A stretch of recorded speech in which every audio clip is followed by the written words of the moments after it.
अस्सलाम वालेकुम। ये वाक़या है एक बादशाह और उसकी बीवी का।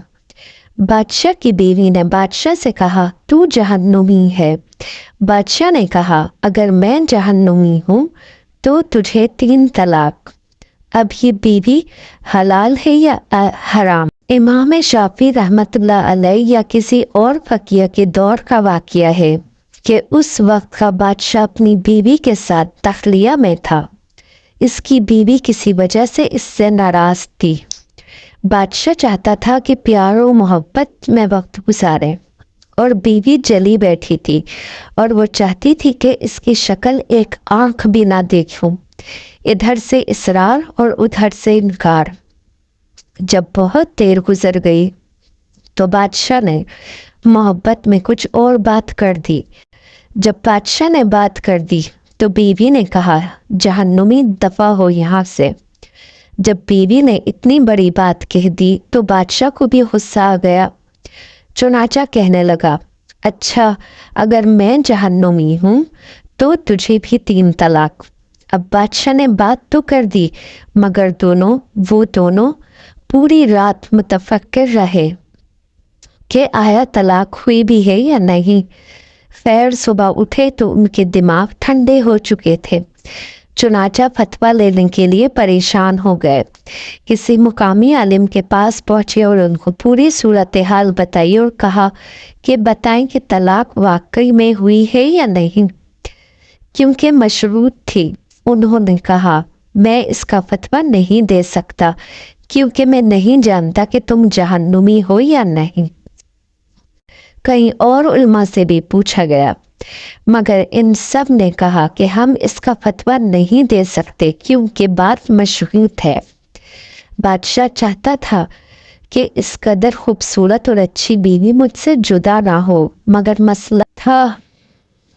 मसले का कुछ पता नहीं चल रहा था। अब हलाल भी है या नहीं, चुनाचा बड़ा मसला बना।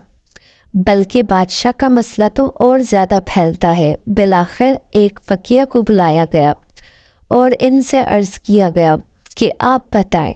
उन्होंने फरमाया कि मैं जवाब तो दूंगा मगर इसके लिए मुझे बादशाह से तन्हाई में कुछ पूछना पड़ेगा।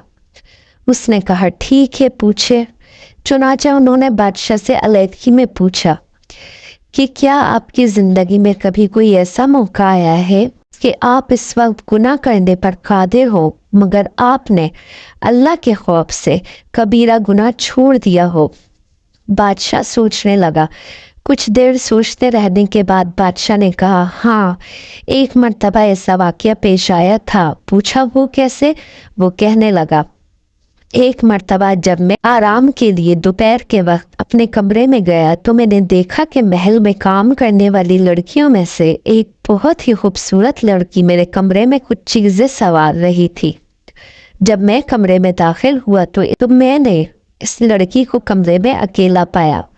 इसके हुस्न और जमाल को देखकर मेरा ख्याल बुराई की तरफ चला गया।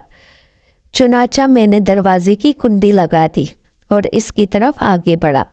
वो लड़की एक नेक अफीफा और पाक दामना थी। इसने जैसे ही देखा कि बादशाह ने कुंडी लगा ली है और मेरी तरफ खास नज़र के साथ कदम उठा रहा है तो वो फौरन घबरा गई। जब मैं इसके करीब पहुंचा तो वो कहने लगी, ए बादशाह अल्लाह से डर। जब इसने ये अल्फाज कहे तो अल्लाह का नाम सुनकर मेरे रोंगटे खड़े हो गए और अल्लाह का जलाल मेरे ऊपर गालिब आ गया। चुनाचा मैंने इस लड़की से कहा, अच्छा चली जा। मैंने दरवाज़ा खोला और इसे कमरे से भेज दिया। अगर मैं गुनाह करना चाहता तो इस वक्त इस लड़की से गुनाह कर सकता था। मुझसे कोई पूछने वाला नहीं था मगर अल्लाह के जलाल, अजमत और खौफ की वजह से मैंने इस लड़की को भेज दिया और गुनाह से बाज आया। इस फकीह ने फरमाया कि अगर तेरे साथ ये वाक़या पेश आया था तो मैं फतवा देता हूँ कि तू जन्नती है और तेरी तलाक वाक़या नहीं हुई है। अब दूसरे उलमा ने कहा, जनाब आप कैसे फतवा दे सकते हैं?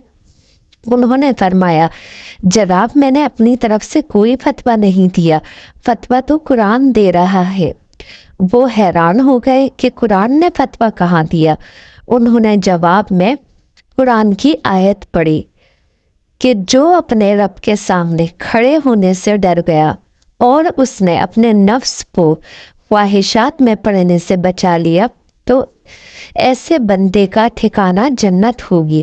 پھر انہوں نے بادشاہ کو مخاطب کر کے فرمایا چونکہ تم نے اللہ کے خوف کی وجہ سے گناہ کو چھوڑا تھا، اس لیے میں لکھ کر دیتا ہوں کہ اللہ تعالیٰ تمہیں انشاءاللہ جنت عطا فرما دیں گے۔ اللہ تعالیٰ ہمیں گناہوں کی لذت سے محفوظ فرما دے اور بقیہ زندگی گناہوں سے پاک ہو کر گزارنے کی توفیق عطا فرمائے، آمین۔